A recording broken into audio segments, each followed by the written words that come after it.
Hmm. Very good evening, everyone. My name is Akhilesh, and I am currently pursuing my graduation from Shamlal College in Bachelor of Arts. So today, in the 145th GSTS talk, we are here to discuss about the recent Uttarakhand tunnel, and further we will discuss on Himalayan fragility along with the sustainable solutions. So moving ahead. Our objectives for today's discussion will be Himalayas physiography and its impact on India, and the recent Uttarakhand tunnel incident, unsustainable projects and environmental movement, and the factors responsible for such recurrent disasters, and the last approaches to resolve these disasters. So, moving ahead, Himalayan region, which was formed around some 45 million years ago, emerging from the Indus River and moving towards the Brahmaputra River.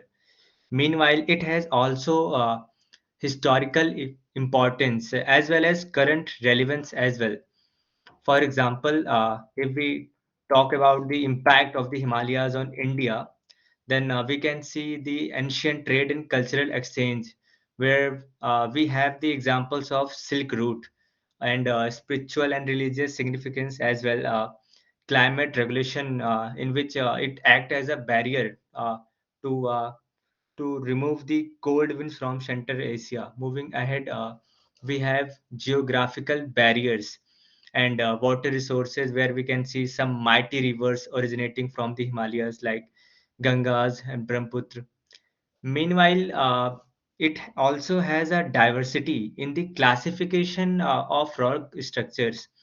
According to Indian Meteorological Department, the Himalayan regions are classified into seismic zone 4 and seismic zone 5, which actually means they are prone to earthquake. Uh, this is because of the rock structure, which includes ignited rocks, sedimentary rocks, limestones, etc., which resulted into a fragile ecosystem, which led to instability, giving a green signal to natural disasters like earthquake and landslides. So here are the recent examples of Uttarakhand tunnel incident. So we will be going to discuss on Uttarakhand tunnel incident. Basically, this incident was took place on 12th of November 2023 around 5:30. सो जो ये tunnel incident हुआ, ये एक चार धाम project के अंदर इसका construction हो रहा था जो कि 2018 में स्टार्ट हुआ था, जो अंडर कंस्ट्रक्शन में ही था। और 12 नवंबर 2023 में करीबन 5:30 बजे के आसपास यहाँ पे एक इंसिडेंट होता है जहाँ पे टनल का अपर पार्ट जो होता है वो कोलैप्स हो जाता है, जिससे कुछ वर्कर जो होते हैं वहाँ पे फंस जाते हैं। तो बेसिकली ये जो टनल का स्ट्रक्चर है, इसका लेंथ जो है वो 4.5 किलोमीटर के अप्रॉक्स है। और यहाँ पे 2 एंड से इसका कंस्ट्रक्शन हो रहा था। एक एंड है सिलक्यारा एंड और दूसरा एंड है बारकोट एंड। सिलक्यारा एंड से अप्रॉक्स 2.5 समथिंग के अराउंड कंस्ट्रक्शन कंप्लीट हो चुका था। वहीं बारकोट एंड के अराउंड 1.75 के अलावा। तो जो बीच का जो पार्ट जो बचा था कंस्ट्रक्ट होने में, वो अराउंड 483 मीटर के अराउंड बचा हुआ था। सो जब अर्ली मॉर्निंग में वर्कर्स अपना काम खत्म करके वापस लौट रहे थे, तो जो बारकोट साइड के जो वर्कर थे वो निकल चुके थे सेफली। और जो सिलक्यारा एंड से जो वर्कर थे वो जब निकल ही रहे थे, करीबन 2 से 300 मीटर ही बचा होगा, उससे पहले एक टनल कोलैप्स हो जाता है, जिससे कि जो रूट है अ, वो जो है वो क्लोज हो जाता है, जिससे वर्कर्स बाहर नहीं आ पाते। सो ये जो इंसिडेंट हुआ, इससे जो उत्तराखंड की जो गवर्नमेंट थी वो कुछ जियोलॉजिस्ट को बुलाती है इस सिचुएशन को हैंडल करने के लिए, इस सिचुएशन को एग्जामिन करने के लिए। और पहले तो वो जो जियोलॉजिस्ट थी वो सर्वे करती है और जितने भी वर्कर्स थे उनका एक एग्जामिन करती है कि उनको कोई एक थ्रेट तो नहीं है लाइफ का। उसके बाद सब कुछ एग्जामिन करने के बाद ऑन 13th ऑफ नवंबर वो एक प्लान क्रिएट करते हैं, एक ऑपरेशन क्रिएट करते हैं जिसका नाम होता है ऑपरेशन ज़िंदगी। उनमें स्टार्टिंग में उनका जो प्लान है वो हॉरिजॉन्टल ड्रिलिंग से होता है, जो कि सिलक्यारा एंड से होगा।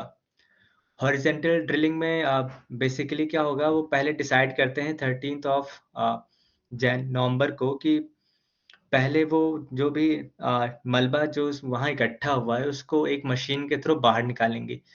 बट जैसे ही वो मलबा बाहर निकालने की कोशिश करते हैं, ऊपर से और भी मलबे गिर जाते हैं, जिससे कि वो मलबा साफ नहीं हो पा रहा था। तो फाइनली वो डिसाइड करते हैं कि एक मशीन के थ्रू इस मलबे के अंदर एक पाइप इंसर्ट किया जाएगा और एक ड्रिलिंग मशीन के थ्रू एक पासेज डिप इस मलबे के अंदर बनाया जाएगा।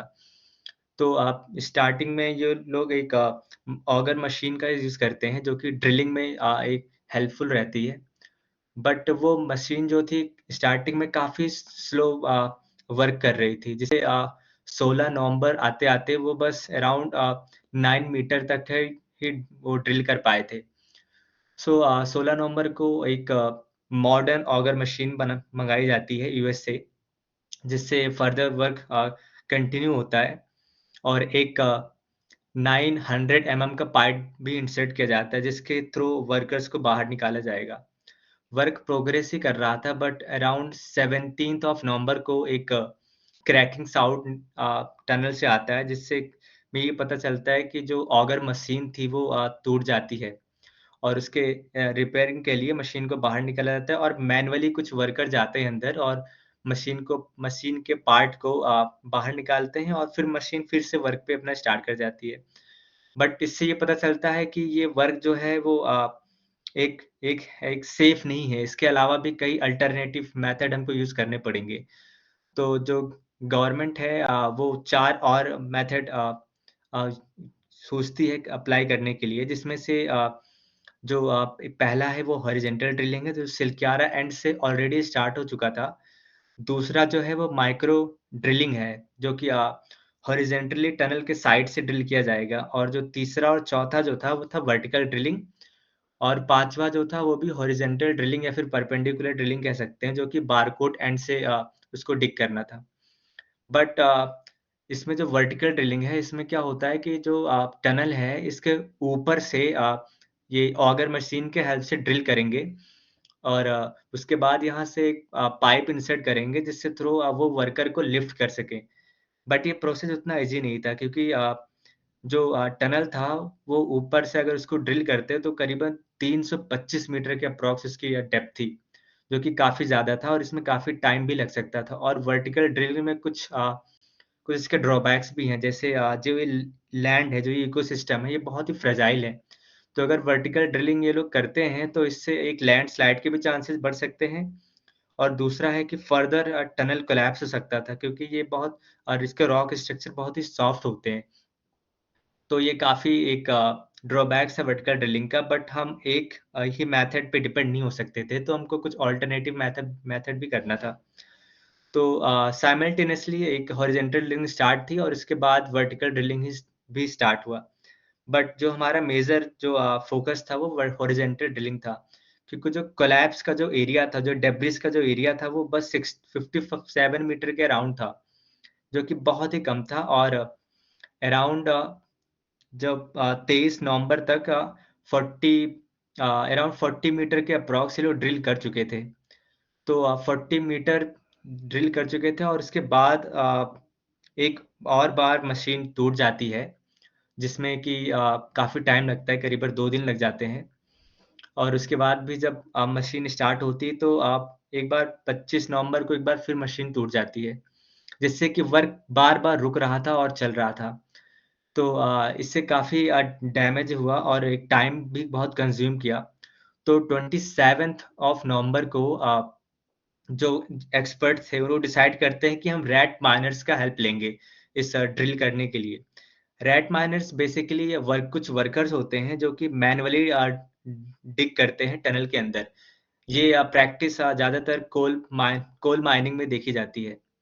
कुछ रैट माइनर्स को बुलाया जाता है जिसका नंबर अराउंड 12 रैट माइनर्स होते हैं और 27th ऑफ नवंबर को उनको बुलाया जाता है, वो अपना वर्क स्टार्ट करते हैं और अराउंड 28 ऑफ नवंबर को in the night of 28 November around 9 to 8 PM जितने भी वर्कर थे उनको इवैक्यूएट कर लिया जाता है सेफली और सबको मेडिकल चेकअप के लिए उसके बाद भेज दिया जाता है। बट ये एक बहुत ही एक हेल्थ थ्रेटनिंग इंसिडेंट था।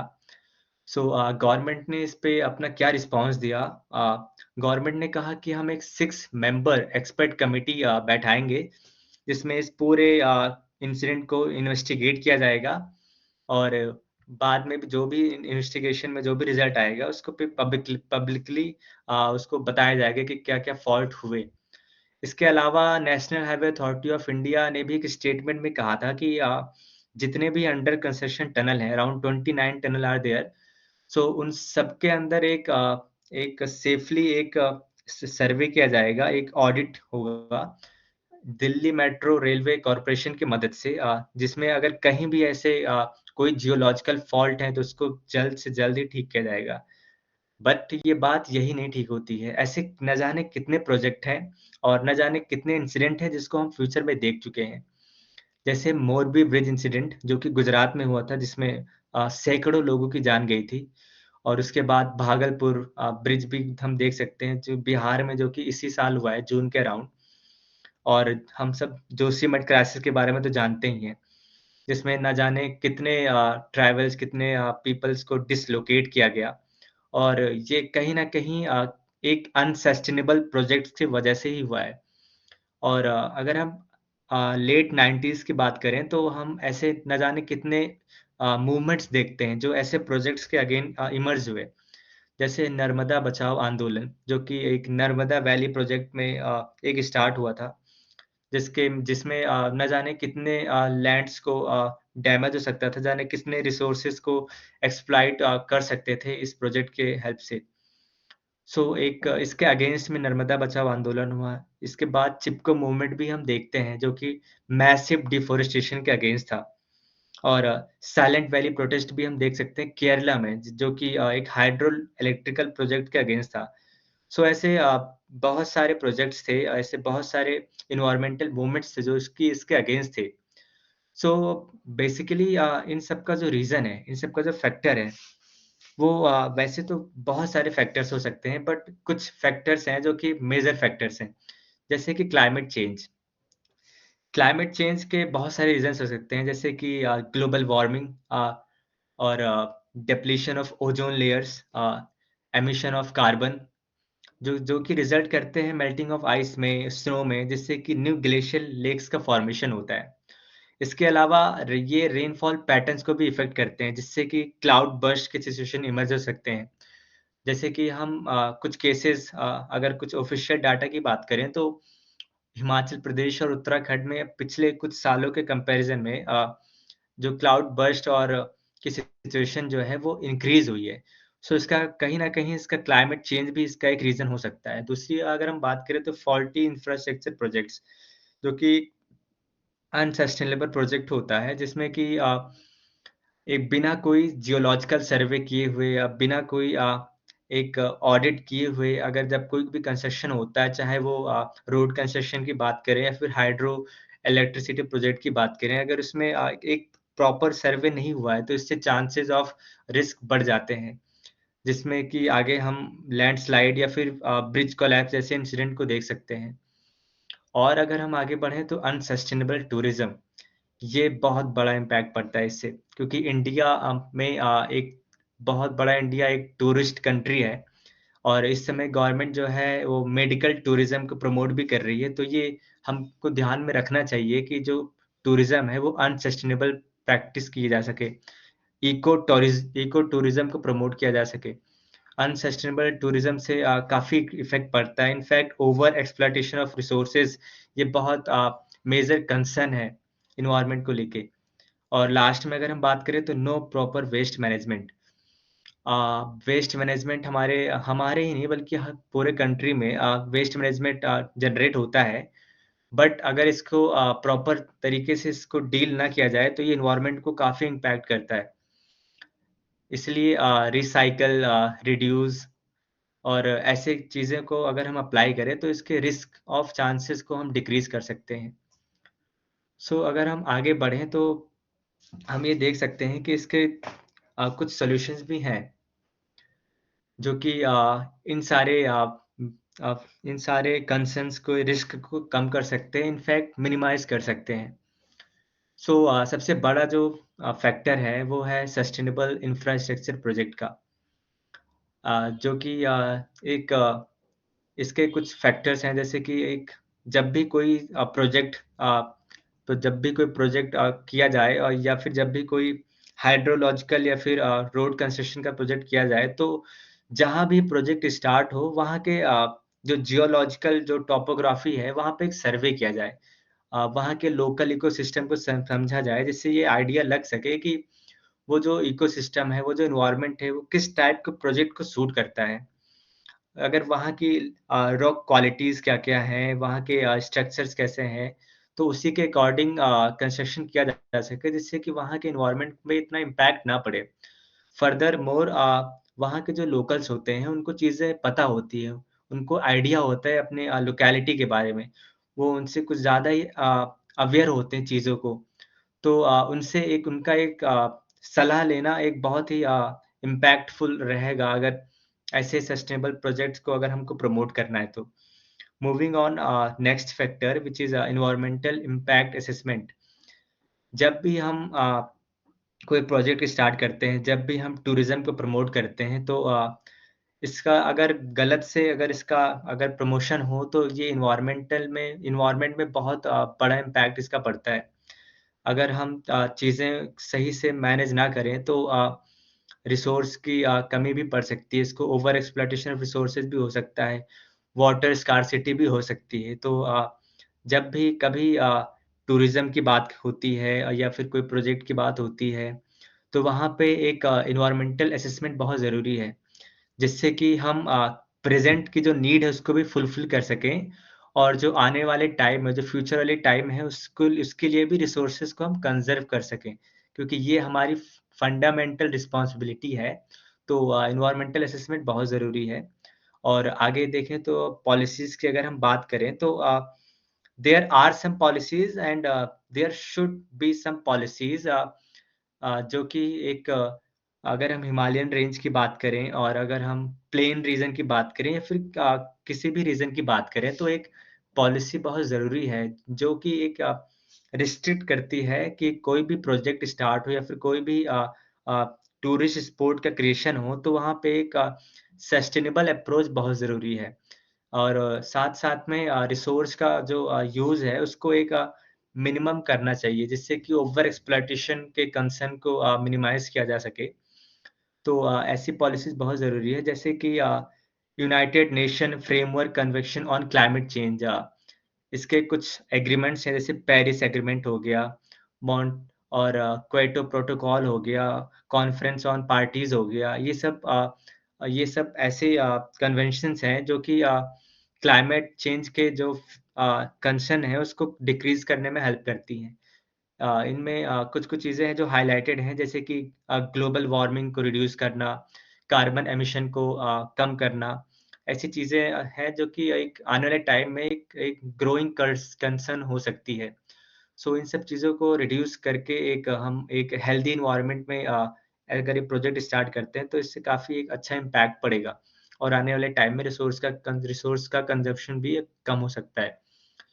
सस्टेनेबल टूरिज़्म भी एक बहुत इम्पोर्टेंट फैक्टर है।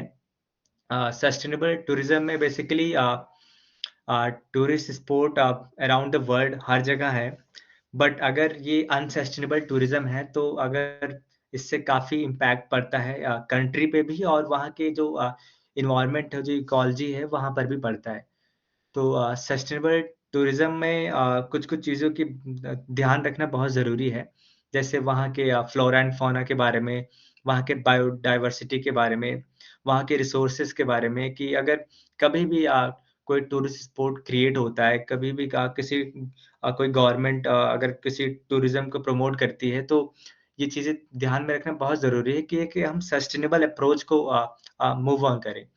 जिससे कि क्या होगा कि ओवर एक्सप्लॉइट भी नहीं होगा रिसोर्स, और वहाँ के बायोडायवर्सिटी को, वहाँ के फ्लोरा एंड फौना को उतना रिस्क भी नहीं होगा।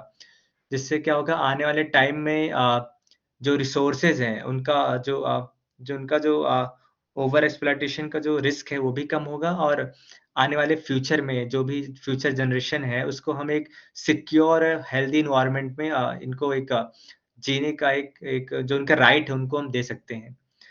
और अगर लास्ट टू फैक्टर की बात करें तो सॉलिड वेस्ट रिडक्शन, जिसमें कि बहुत ज़्यादा ज़रूरी है क्योंकि आजकल जो है वो वेस्ट कुछ ज़्यादा ही जनरेट होते हैं, तो इसका प्रॉपर मैनेजमेंट बहुत ज़रूरी है। सो इसमें हम रिड्यूस, रीयूज़ और रिसाइकिल के थ्रू वेस्ट जो वेस्ट जो प्रोडक्शन है उसको काफ़ी रिड्यूस कर सकते हैं और इसको रीयूज़ भी कर सकते हैं। और अगर हम इसको रिसाइकिल भी करते हैं तो इससे जो ग्रोइंग कंसर्न है वेस्ट को लेके वो काफ़ी रिड्यूस हो जाएगा और इससे एक हेल्दी और ग्रीनरी एनवायरनमेंट पे बहुत अच्छा इम्पैक्ट पड़ेगा, जिससे कि काफ़ी रिस्क के चांसेस डिक्रीज़ हो जाएँगे। लास्ट पॉइंट की बात करें तो हम वेलिगेंस एंड रेगुलर पेट्रोलिंग, कोई भी अगर रीज़न है और जैसे कि नेशनल पार्क हो गया, वाइल्ड लाइफ सेंचुरी हो गई या फिर कोई भी एक टूरिस्ट स्पॉट है, तो अगर वहाँ पे एक पेट्रोलिंग होती है, वहाँ पे एक सर्विलेंस सर्विलांस सिस्टम होता है, सो इससे जो ओवर एक्सप्लॉइटेशन ऑफ रिसोर्सेज़ का रिस्क हो गया और कोई भी अनसस्टेनेबल प्रैक्टिस हो गई, तो इसके चांसेस जो हैं वो डिक्रीज़ हो जाते हैं। क्योंकि सबके अंदर एक डर रहता है, एक चिंता रहती है कि कोई ना कोई हमको एक मतलब देख रहा है। जिससे कि क्या होगा, एक जो भी अनसस्टेनेबल प्रैक्टिस है, वो उससे काफ़ी इसका जो डर है, वो सब बचेंगे इससे। और बात यही नहीं खत्म होती क्योंकि ये केवल गवर्नमेंट की या किसी इंटरनेशनल ऑर्गनाइज़ेशन की रिस्पॉन्सिबिलिटी नहीं है। ये रिस्पॉन्सिबिलिटी है हर एक इंसान की क्योंकि we all are interconnected with each other in this world. So as an individual, as an human being, ये हमारी भी रिस्पॉन्सिबिलिटी है कि हम अनसस्टेनेबल प्रैक्टिस को रिड्यूस करें और एक सस्टेनेबल अप्रोच रखें। जैसे कि इलेक्ट्रिसिटी को जितना हो सके कम कंज़्यूम करना, वाटर रिसोर्स को ज़्यादा एक्सप्लॉइट करना, जो हमारी नीड है उतना ही यूज़ करना और इसको ग्रिड ना बनाकर हम इसको अपने नीड के हिसाब से इसको यूज़ करें, ताकि जो अनसस्टेनेबल गोल्स हैं उसको हम अचीव कर सकें और आने वाले टाइम में एक एक हेल्दी और एक ग्रीन एनवायरनमेंट में हम रह सकें।